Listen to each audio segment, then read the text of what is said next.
কাশেম অনেক রকম ব্যবসা করে, কিন্তু কোনোটাতেই কামাই নাই। কারণ একটাই, কাশেম যাই বেচতে বসে পাশের দোকানদার জব্বার সেটাই বেচতে শুরু করে দেয়।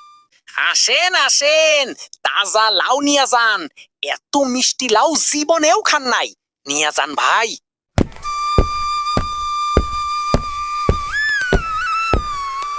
এই লাউ লাগলে আসেন, তাজা লাউ।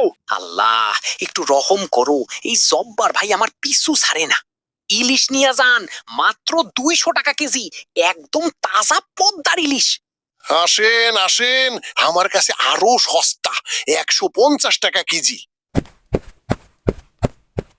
জব্বার ভাই, আমি আপনার কি ক্ষতি করছি যে বারবার আপনি আমার ব্যবসা মাটি করেন? আমি যা বেশি আপনি সেইটাই বেচেন। আরে ভাই, আমি কি করমু, বাজার তো সবার জন্য। ঠিক আছে, দেখাচ্ছি মজা। আবার খালি হাতে আইলা? আজকেও জব্বার ভাই ব্যবসা নষ্ট করলো।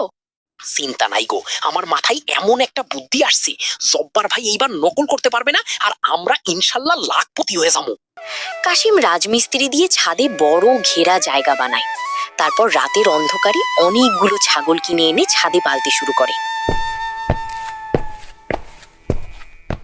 ভাবি, কাশেম ভাই তো বাজারে আসেন না আজকাল, কি করেন উনি? আরে আপা, ছাদে মাছ চাষ করতেছেন।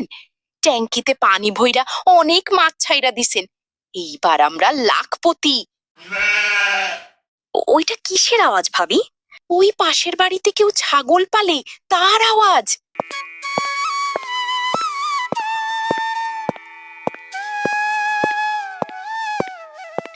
শোনো, কাশেম ভাই ছাদে মাছ চাষ করতেছে, তুমিও করো। তুমি বললা তো করমু, কাল থেকেই শুরু। পরদিন থেকে জব্বরও ছাদে বিশাল ট্যাঙ্কি বানায়, পানি ভরে মাছ ছাড়ে। আমরাও লাখপতি হয়ে যাবো ইনশাল্লাহ। ও মিয়া, দেখো, ছাদের পানিতে দেওয়াল ভিজা গেছে, সিলিং চুইয়া পানি পড়তেছে। আরে চিন্তা নাই, লাখপতি হইলে সব ঠিক কইরা দিব। বাঁচাও বাঁচাও। আলহামদুলিল্লাহ, আল্লাহ তোমার লাখো শুক্রিয়া। কাশেম ভাই, জব্বার ভাইয়ের ছাদ ধইসা পড়ছে, সব পানি ঘরে।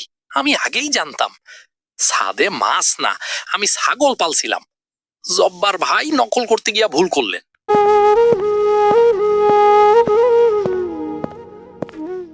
জব্বার ভাই সারা জীবন নকল কইরা আমার ব্যবসা নষ্ট করলেন, এইবার নিজের কাজের ফল নিজেই পাইলেন।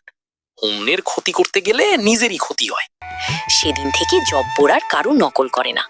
আর কাশিম, সে এখন ছাগলের খামার দিয়ে সত্যিই লাখপতি, আলহামদুলিল্লাহ।